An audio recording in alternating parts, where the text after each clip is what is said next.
สวัสดีค่ะဈေးဝယ်ထွက်တာတို့ကိုအလဲသွားမယ်ဆိုလို့ရှိရင်ဒီစကလုံးလေးဒီဝါဟာရတွေအသုံးတက်တယ်လို့ထင်ပါတယ်။အော်ယောအာကောอยากပေါ်အိုက်ပိုင်อยากไปพอน้อไอ้ไหนอยากไปไหนပဲသွားချင်လဲ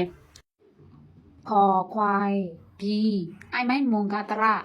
ကအရှိမရေးထားပေမဲ့တရကိုအနောက်မှာဖတ်ရမှာပါ။ B ကိုအရင်ဖတ်ရပါမယ်ရှင်။ခေါ်ရောအိုက်ခရိုင်ဘယ်သူလဲခရိုင်ဘယ်သူလဲมอเอื้อเหมือไม่เอกเมื่อหอรอไอไรไม่เอกไรเมื่อไรหอหีบกะผีตรากะအရှိမရေးထားပေမဲ့နောက်မှာဖတ်ရမှာပါหอรอไอไรไม่เอกไรเมื่อไรဘယ်တော့လဲဥပမာပြောရမယ်ဆိုလို့ရှိရင်ငါ့ကိုဘယ်တော့လာခေါ်မလဲจะมาเรียกฉันเมื่อไรအဲ့လိုနေရာမှာသုံးပါတယ်ရှင်เมื่อไรဘယ်တော့လဲ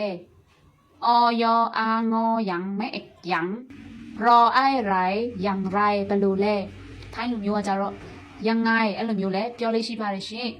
ยังไงလဲဘယ်လိုလဲပဲပြောပါတယ်ยังไรလဲဘယ်လိုလဲလို့ပြောပါတယ်ရှင်စာမှာကြတော့ยังไรဘယ်လိုလဲ